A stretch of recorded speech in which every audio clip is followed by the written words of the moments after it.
So far I have been able to quote from the reports which I have forwarded during these early days to Sherlock Holmes. Now, however, I have arrived at a point in my narrative where I am compelled to abandon this method and to trust once more to my recollections, aided by the diary which I kept at the time. A few extracts from the latter will carry me on to those scenes which are indelibly fixed in every detail upon my memory.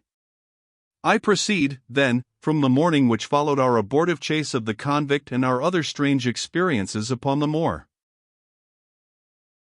October 16th. A dull and foggy day with a drizzle of rain. The house is banked in with rolling clouds, which rise now and then to show the dreary curves of the moor, with thin, silver veins upon the sides of the hills, and the distant boulders gleaming where the light strikes upon their wet faces. It is melancholy outside and in. The baronet is in a black reaction after the excitements of the night. I am conscious myself of a weight at my heart and a feeling of impending danger, ever-present danger, which is the more terrible because I am unable to define it. And have I not cause for such a feeling? Consider the long sequence of incidents which have all pointed to some sinister influence which is at work around us. There is the death of the last occupant of the hall, fulfilling so exactly the conditions of the family legend, and there are the repeated reports from peasants of the appearance of a strange creature upon the moor.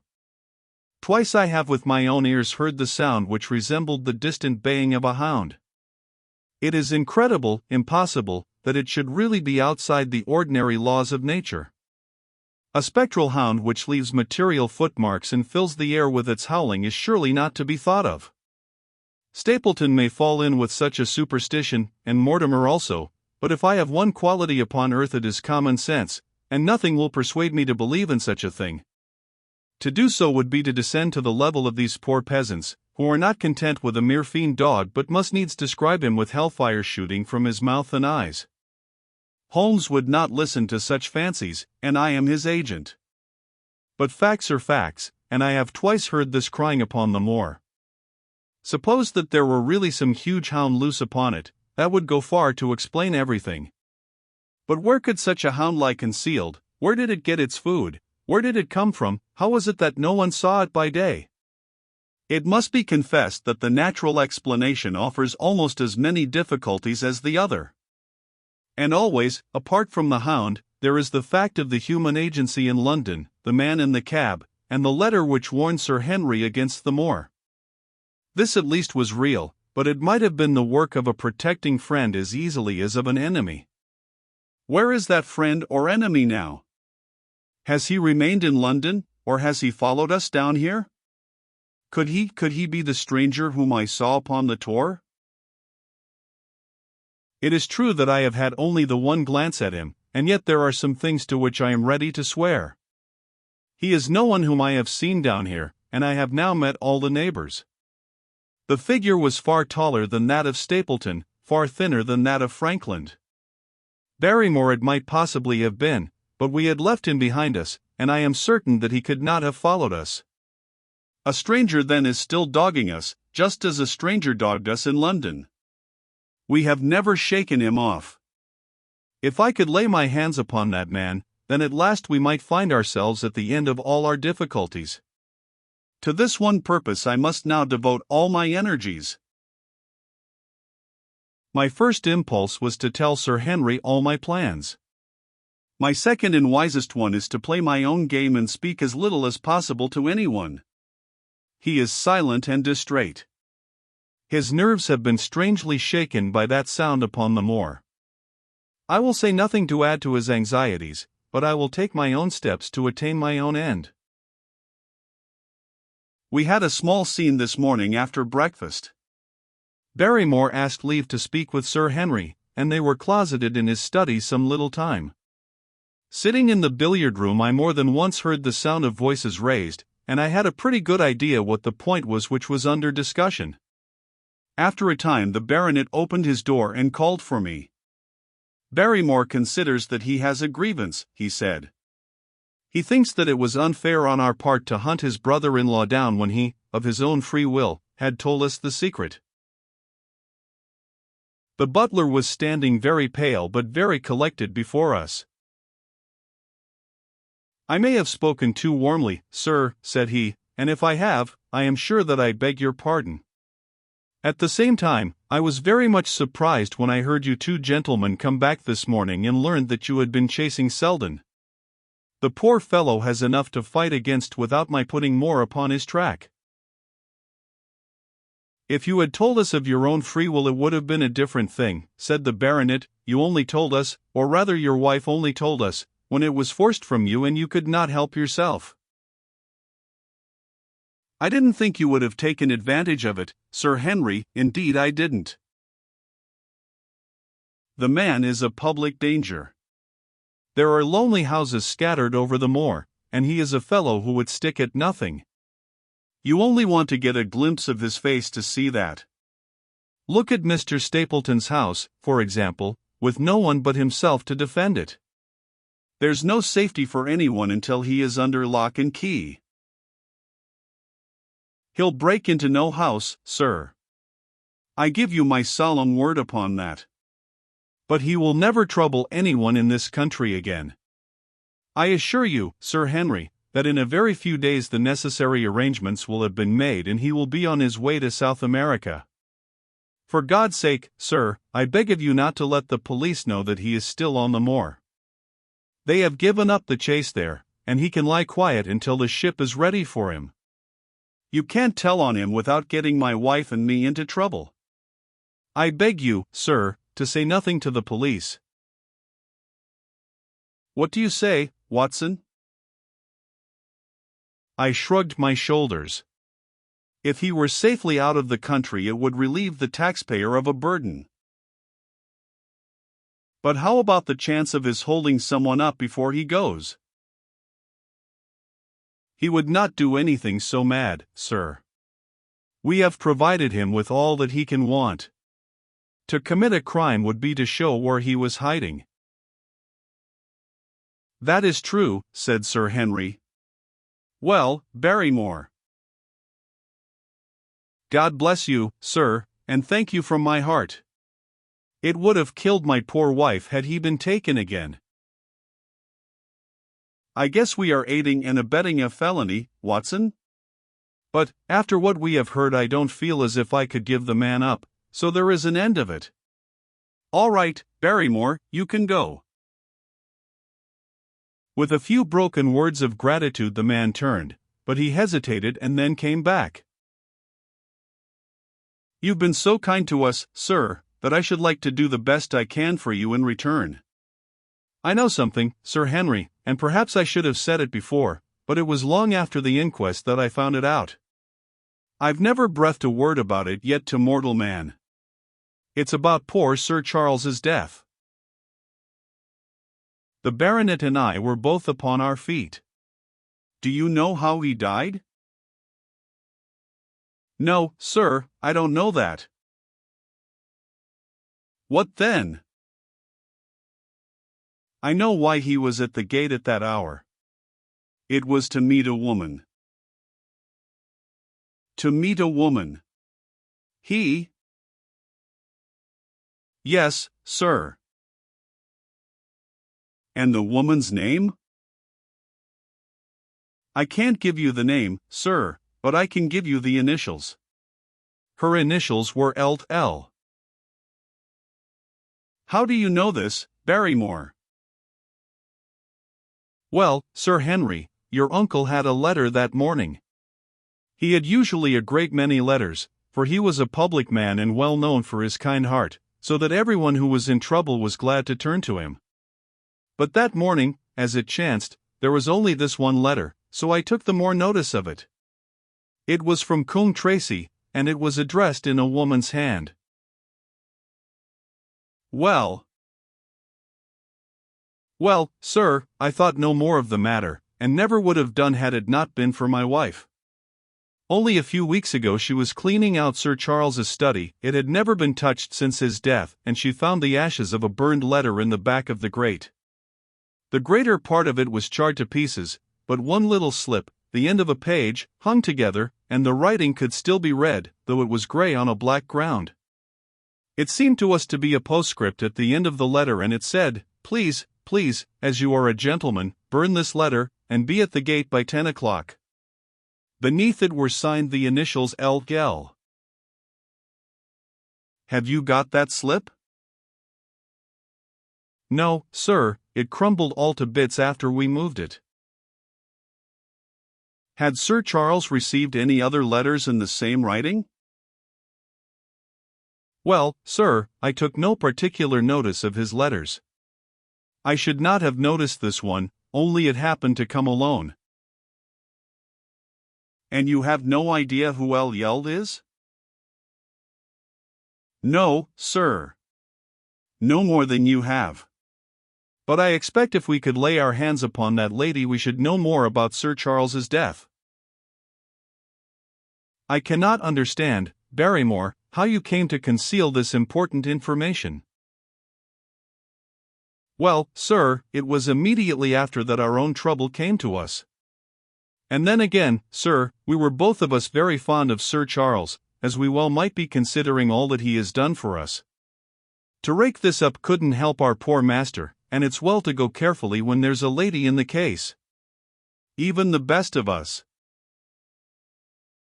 You thought it might injure his reputation? Well, sir, I thought no good could come of it. But now you have been kind to us, and I feel as if it would be treating you unfairly not to tell you all that I know about the matter. Very good, Barrymore, you can go. When the butler had left us, Sir Henry turned to me.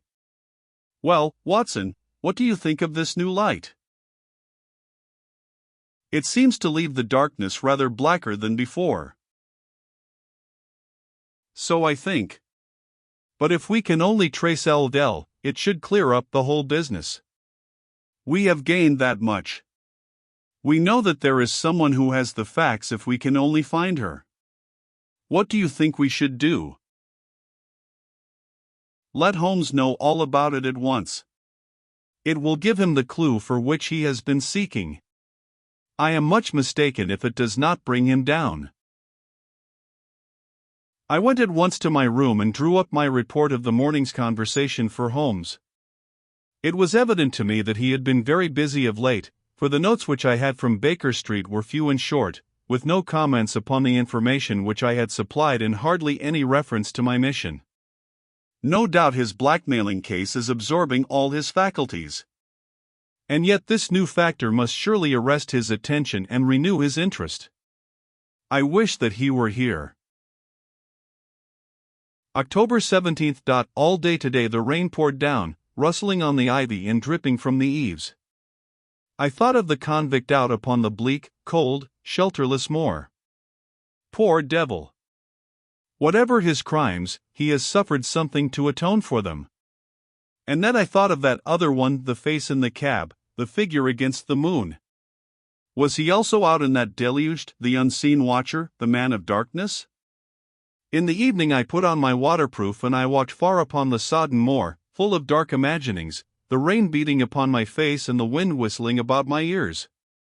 God help those who wander into the great mire now, for even the firm uplands are becoming a morass. I found the black tor upon which I had seen the solitary watcher, and from its craggy summit I looked out myself across the melancholy downs. Rain squalls drifted across their russet face, and the heavy, slate-colored clouds hung low over the landscape, trailing in grey wreaths down the sides of the fantastic hills. In the distant hollow on the left, half hidden by the mist, the two thin towers of Baskerville Hall rose above the trees. They were the only signs of human life which I could see, save only those prehistoric huts which lay thickly upon the slopes of the hills. Nowhere was there any trace of that lonely man whom I had seen on the same spot 2 nights before. As I walked back I was overtaken by Dr. Mortimer driving in his dogcart over a rough moorland track which led from the outlying farmhouse of Fulmire. He has been very attentive to us, and hardly a day has passed that he has not called at the hall to see how we were getting on. He insisted upon my climbing into his dogcart, and he gave me a lift homeward. I found him much troubled over the disappearance of his little spaniel. It had wandered on to the moor and had never come back. I gave him such consolation as I might, but I thought of the pony on the Grimpen Mire, and I do not fancy that he will see his little dog again. By the way, Mortimer, said I as we jolted along the rough road, I suppose there are few people living within driving distance of this whom you do not know? Hardly any, I think. Can you, then, tell me the name of any woman whose initials are L.L.? He thought for a few minutes. No, said he. There are a few gypsies and laboring folk for whom I can't answer, but among the farmers or gentry there is no one whose initials are those. Wait a bit though, he added after a pause. There is Laura Lyons, her initials are L.L., but she lives in Combe Tracy. Who is she? I asked. She is Franklin's daughter. What? Old Franklin the Crank? Exactly. She married an artist named Lyons, who came sketching on the moor. He proved to be a blackguard and deserted her. The fault, from what I hear, may not have been entirely on one side. Her father refused to have anything to do with her because she had married without his consent, and perhaps for one or two other reasons as well. So, between the old sinner and the young one, the girl has had a pretty bad time. How does she live? I fancy old Franklin allows her a pittance, but it cannot be more, for his own affairs are considerably involved. Whatever she may have deserved, one could not allow her to go hopelessly to the bad. Her story got about, and several of the people here did something to enable her to earn an honest living. Stapleton did for one, and Sir Charles for another. I gave a trifle myself. It was to set her up in a typewriting business. He wanted to know the object of my inquiries, but I managed to satisfy his curiosity without telling him too much, for there is no reason why we should take anyone into our confidence. Tomorrow morning I shall find my way to Combe Tracy, and if I can see this Mrs. Laura Lyons, of equivocal reputation, a long step will have been made towards clearing one incident in this chain of mysteries. I am certainly developing the wisdom of the serpent, for when Mortimer pressed his questions to an inconvenient extent, I asked him casually to what type Franklin's skull belonged, and so heard nothing but craniology for the rest of our drive. I have not lived for years with Sherlock Holmes for nothing. I have only one other incident to record upon this tempestuous and melancholy day. This was my conversation with Barrymore just now, which gives me one more strong card which I can play in due time. Mortimer had stayed to dinner, and he and the baronet played écarté afterwards. The butler brought me my coffee into the library, and I took the chance to ask him a few questions. Well, said I, has this precious relation of yours departed, or is he still lurking out yonder? I don't know, sir. I hope to heaven that he is gone, for he has brought nothing but trouble here. I've not heard of him since I left out food for him last, and that was 3 days ago. Did you see him then? No, sir, but the food was gone when next I went that way. Then he was certainly there? So you would think, sir, unless it was the other man who took it. I sat with my coffee cup halfway to my lips and stared at Barrymore. You know that there is another man then? Yes, sir, there is another man upon the moor. Have you seen him? No, sir. How do you know of him then? Selden told me of him, sir, a week ago or more. He's in hiding, too, but he's not a convict as far as I can make out. I don't like it, Dr. Watson, I tell you straight, sir, that I don't like it. He spoke with a sudden passion of earnestness. Now, listen to me, Barrymore. I have no interest in this matter but that of your master. I have come here with no object except to help him. Tell me, frankly, what it is that you don't like. Barrymore hesitated for a moment, as if he regretted his outburst or found it difficult to express his own feelings in words. "It's all these goings-on, sir," he cried at last, waving his hand towards the rain-lashed window which faced the moor. "There's foul play somewhere, and there's black villainy brewing, to that I'll swear. Very glad I should be, sir, to see Sir Henry on his way back to London again. But what is it that alarms you? Look at Sir Charles's death. That was bad enough, for all that the coroner said. Look at the noises on the moor at night. There's not a man would cross it after sundown if he was paid for it. Look at this stranger hiding out yonder, and watching and waiting. What's he waiting for? What does it mean? It means no good to anyone of the name of Baskerville, and very glad I shall be to be quit of it all on the day that Sir Henry's new servants are ready to take over the hall." "But about this stranger," said I, "can you tell me anything about him? What did Selden say? Did he find out where he hid, or what he was doing?"